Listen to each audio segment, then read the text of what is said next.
Hi, I'm Jennifer Cona. Welcome to Cona's Corner. We're celebrating International Women's Day, so we wanted to take a moment to honor this day and to talk about what we can do as women to take care of ourselves. So in our realm, taking care of ourselves means honoring what we do as caregivers. We're caregivers for so many of the people in our lives, but we have to focus on taking care of ourselves. And that really can mean focusing on our estate planning. So that will mean typically getting our affairs in order, starting with our advance directives, a power of attorney, a healthcare proxy, and a living will. So a power of attorney document is where you specify someone to be your agent to handle financial matters for you should you be unable to handle them yourself. So that could be banking matters, real estate transactions, paying bills for you, debts, things like that. It could be signing trusts for you. It could be as simple or as complicated, but anything of a financial nature should you be unable to.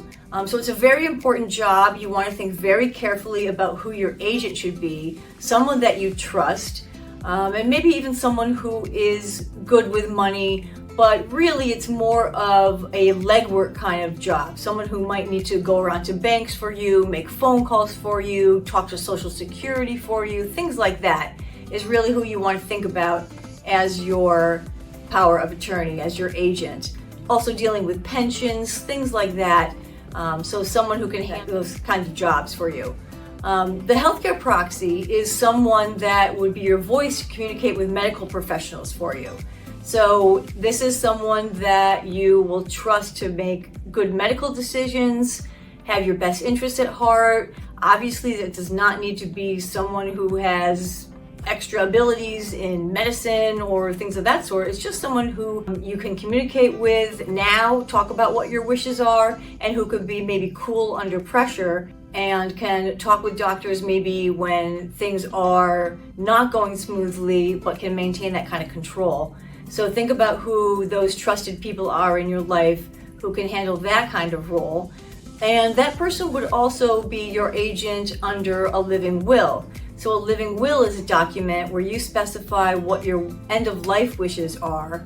So for example, if you are in a persistent vegetative state and you have a terminal condition and there's no chance of recovery, do you want to be kept alive on machinery, or do you want to be let go and say to yourself, my time is up on this earth? And that's a very personal decision, obviously, something that you want to give a lot of thought to, but you also want to talk with your prospective agent so that they understand what your wishes are, why you've made that decision, and that they're very clear on your decision so that they can communicate as your healthcare agent what your decision is.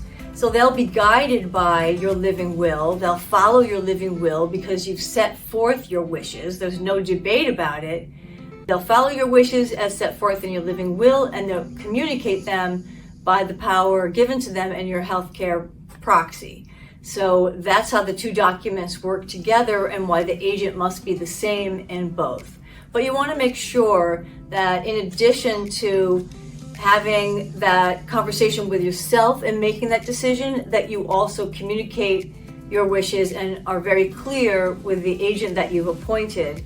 And the real gift of that document, those two documents, are that your loved one, your family member, whoever the agent is that you've appointed, doesn't have to make that decision for you. It's a really tough decision to make, as you can imagine. They don't have to decide. They just have to follow your wishes. You've made the decision for yourself. You can imagine what a relief and what a gift that is to give someone. So on this International Women's Day, give the gift to yourself. Take care of your affairs.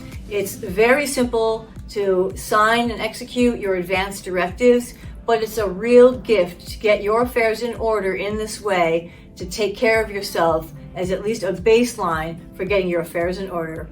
Happy International Women's Day. Don't forget to share, like, and subscribe, and we'll see you next time.